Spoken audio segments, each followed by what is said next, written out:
Welcome to the show. Now the problem, sir, here is that it all depends on Indian intentions. If India abides by the international law and the international uh, the declarations which has been signed by all three parties, the World Bank, India, and Pakistan.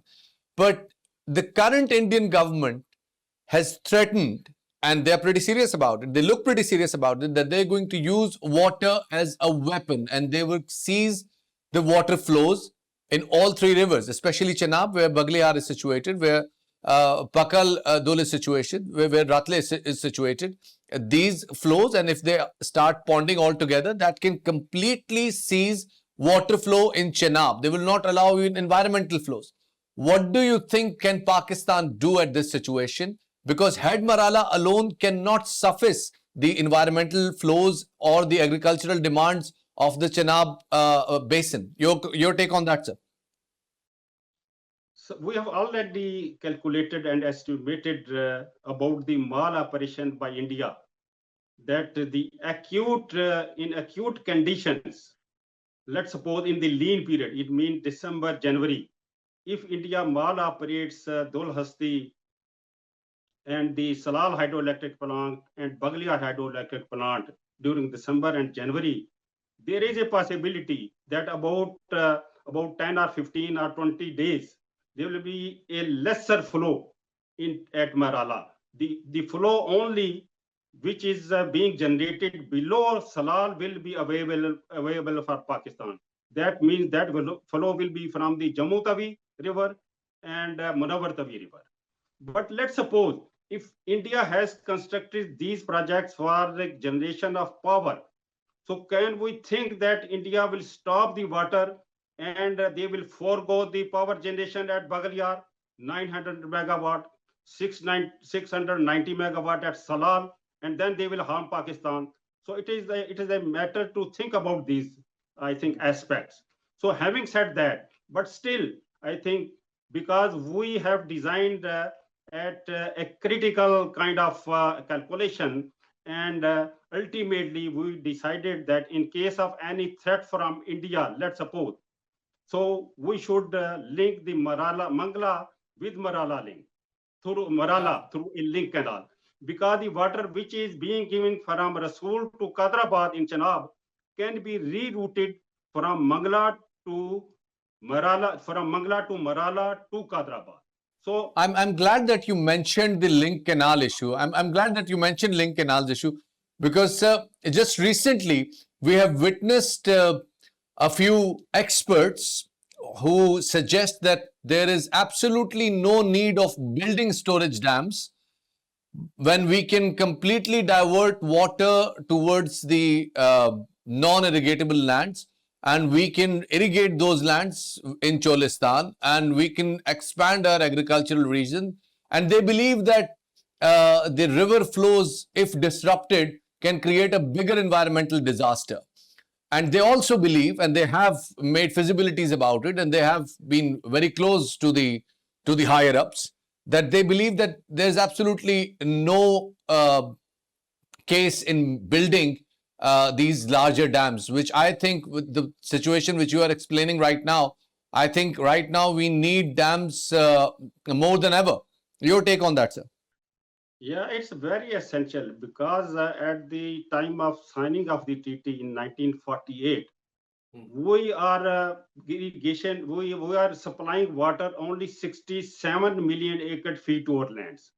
But with the construction of Mangla and Tarbela, or this water was increased to 114 million acre feet. It means that storage helped us to generate more water, to store more water, and then supply during the. That's very critical, sir. That's very critical. I want you to repeat this figure, sir. I want you to repeat these figures because this is very critical. Please, sir.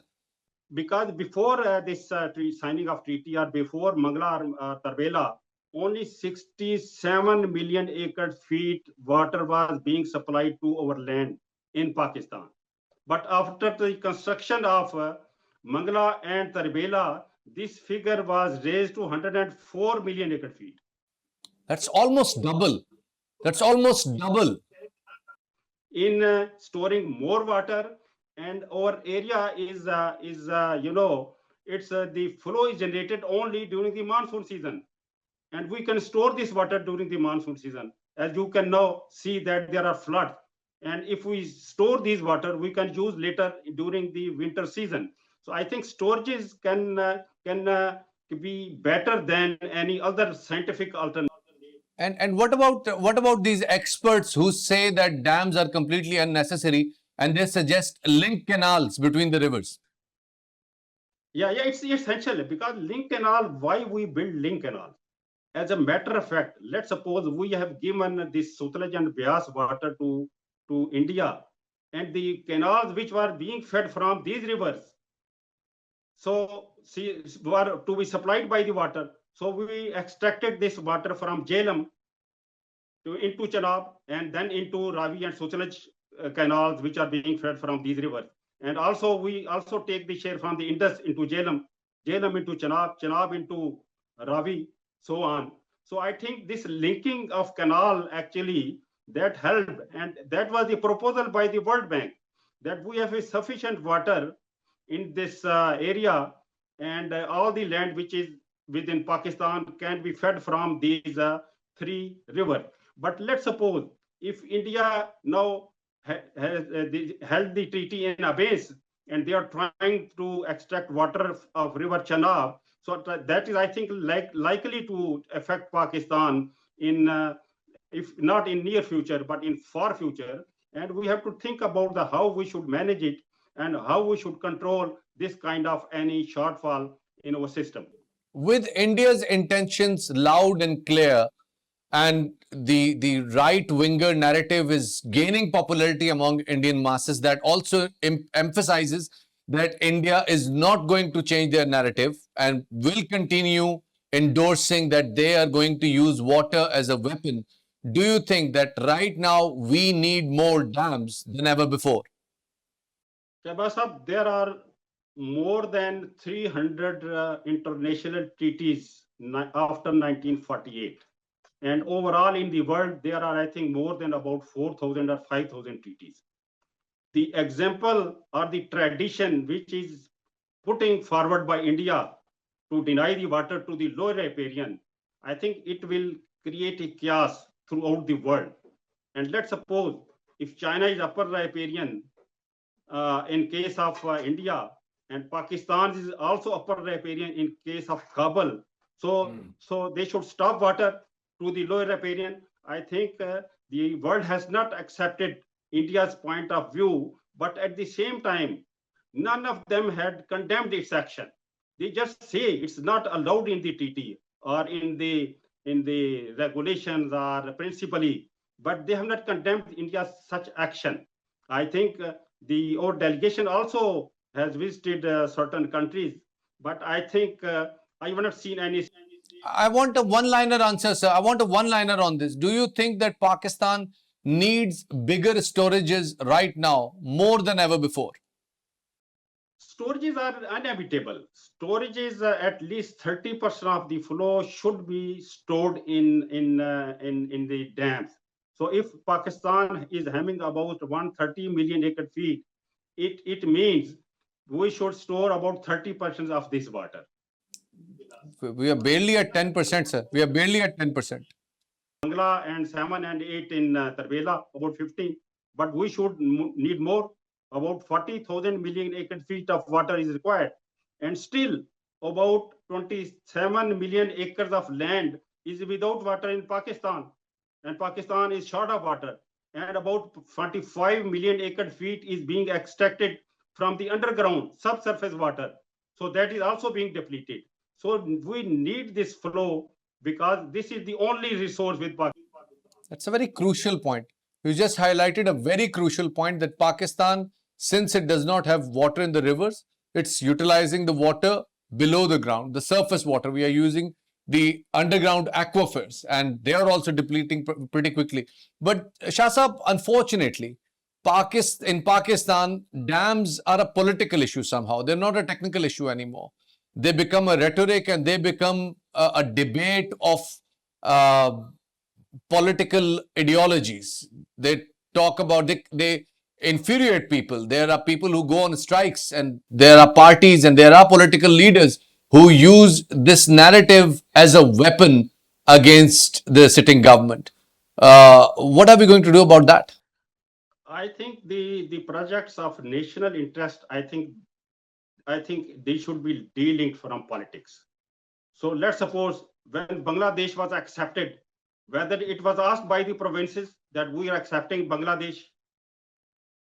I think these projects of national interest. Let's suppose these motorways have been We just did that.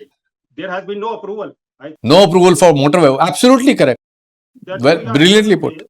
And we have to reach. We have to reach to the destination. And Ministry of Planning Commission, I think it's their headache.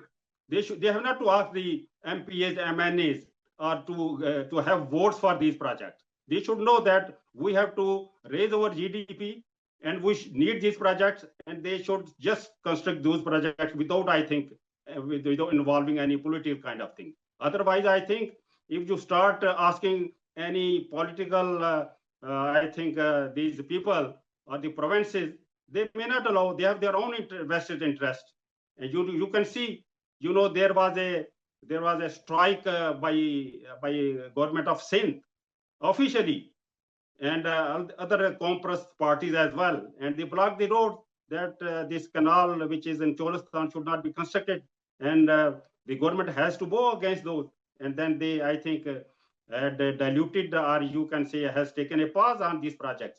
That's very unfortunate that political rhetorics sometimes take a lead over the national interest. Well, thank you so much, Jamaat Ali Shah Sahab, for this amazing and insightful session with you, and definitely we will keep you having again on our show, because water is definitely the biggest problem in Pakistan right now, which is not for us, but for the generations to come.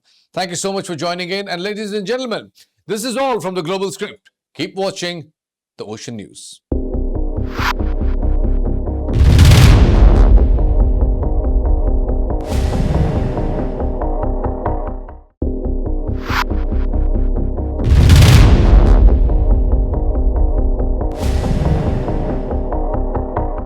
This is Global Script and I'm Shafat Ali. Tonight we spotlight on Baglihar Dam, a simmering flashpoint between Pakistan and India on Chenab River in Jammu and Kashmir.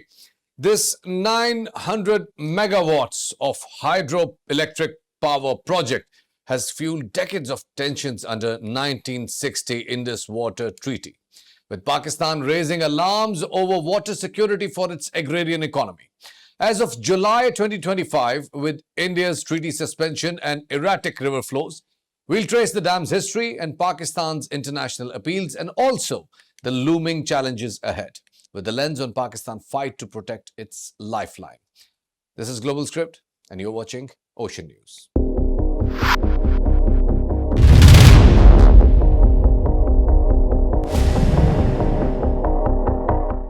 The Indus Water Treaty, signed in 1960 under World Bank mediation, allowed Chenab, Jhelum and Indus rivers primarily to Pakistan. With India permitted runoff river projects, Pakistan reliant on these rivers for 80% of its irrigation.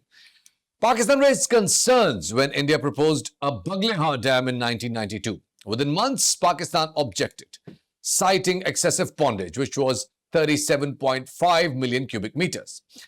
Now, the low-level spillway gates that could control flows threatening its agriculture, and in 2005, Pakistan escalated the issue to the World Bank, requesting a neutral expert. The first such appeal was made since the treaty's signing. And the 2007 ruling reduced the pondage by 13.5% and dam height by 1.5 meters. But Pakistan argued it didn't fully address the flow manipulation risk and also the height of the spillway gates. Now, the problem is that how can Pakistan ensure its water rights being upheld? Pakistan's concern over Baglihar have repeatedly reached international forums because after 2007 neutral experts ruling, Pakistan sought further recourse in 2010, raising the issue at the Permanent Indus Water Commission. And also, Pakistan alleged India of gate designs being violated by the treaty clauses.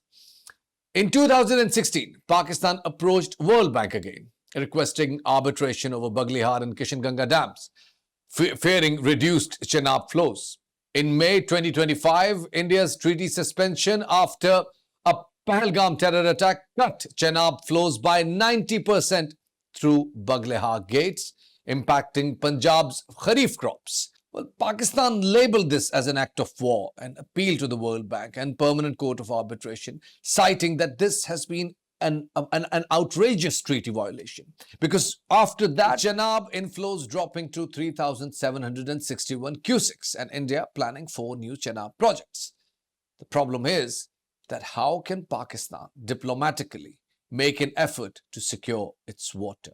That's a bigger question here. Joining me now over the issue is the longest serving commissioner of IRSA, Sayyid Jamaat Ali Shah Sahab is here, and he was also the guy who was spearheading the negotiations throughout the Baglihar project. Sir, welcome to the show and thank you so much for joining. My first question to you, Shah Sahab, over the Baglihar dispute is that initially India planned to have a storage capacity of 37,000 cubic meter. Now, after the arbitration, it got reduced to 13.5%, and that is almost like 32,000 cubic meter. Do you think that these decisions have actually convinced Pakistan enough, or have actually taken out the grievances of Pakistan? As a matter of fact, there were certain almost 4 objections raised by Pakistan on Baglihar hydroelectric plant. Number 1 was the level of the spillway gates. Number 2 was the sill level of the power intake. Okay. And then the quantum of storage, and the last was the free board in the dam. That is a question above the full pondage level. Okay. So the case could not be resolved at the level of the commission, and both the governments also failed to resolve it. And ultimately, Pakistan went to the World Bank, which appointed the neutral expert, and neutral expert worked from 2005 to 2008, and he then gave his verdict, and 2 points he gave in favor of Pakistan and 2 points in favor of India. And the treaty says the verdict of the neutral expert is binding on both the parties. So in consequence to this resolution, the certain storage was reduced and the full pondage level was also reduced. It means the height of the dam was reduced. So that was a success story for Pakistan. But the neutral expert did not change the level of the gates, which was the most important for Pakistan. But there was another aspect that was not a question by Pakistan or India, that India can deplete this storage for the extraction of sediment. So India was allowed to deplete the project during monsoon to desilt it and then refill it. So that was the story that ended in 2008, and India then completed the project, and initial filling was done accordingly. And after the construction of the project, till I think last year, there has been no fallout of this project on Pakistan, because in Pakistan at Hedmarala, Punjab irrigation, they monitor the flows, and there has been no change in the flow with the construction of this project by India. Yes. Shah Sahab, during May 10th action and right after May 10th action, India threatened that they are going to seize the flow of Chenab River. And their intentions were pretty clear. They started the filling of the dam, they started the pondage, and that for a brief period of barely 2 weeks, that completely seized the flow of water over the Chenab. Now, since India is constructing 2 more dams which are already under construction, one is Ratle and the other is the Pakal Gul. Do you think that India can completely seize Chenab's flow and disrupt the agriculture in Punjab? Shabasa, basically, India has been allowed to construct run-of river hydroelectric plants. Okay. And run of river hydroelectric plants mean the water will flow into the turbines and will come downstream.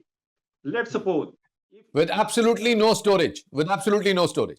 there is only pondage, because the pondage is an important element of the hydroelectric power, because when the peaking is done during night, there's a lot of water, and then the water recedes, and then they add more water during the day.